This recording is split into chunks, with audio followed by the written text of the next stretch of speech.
Joe Rogan, Unbeaten Khabib Nurmagomedov is most terrifying lightweight contender. Longtime UFC commentator Joe Rogan has nothing but praise for Khabib Nurmagomedov following his blowout performance against Edson Barboza at UFC 219. Nurmagomedov 25-0 MMA, 9-0 UFC, returned to action from a nearly 14-month layoff at the December 30 event in Las Vegas and provided a stern reminder of his ability.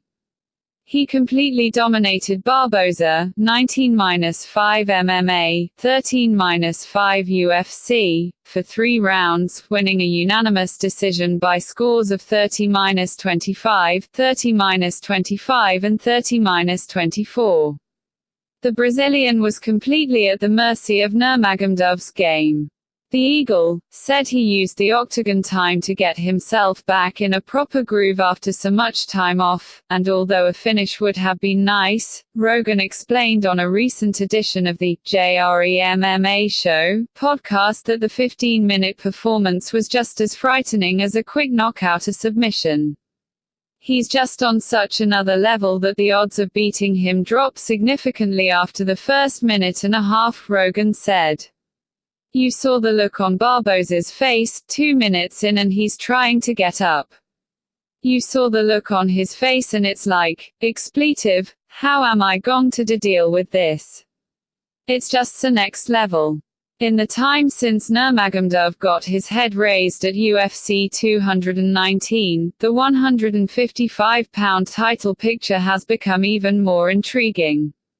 The Russian got into a Twitter feud with UFC lightweight champ Conor McGregor, 21-3 MMA, 9-1 UFC, but Nurmagomedov also said he's more interested in fighting interim title holder Tony Ferguson, 23-3 MMA, 13-1 UFC, who he has been scheduled to fight on 3 separate occasions, but would also face both Shams on the same night if he could.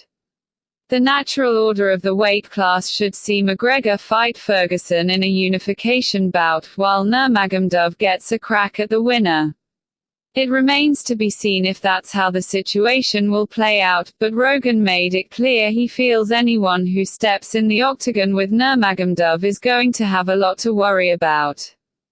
Khabib, after this performance, has set it up to a place where he's the most terrifying lightweight contender in the world, Rogan said.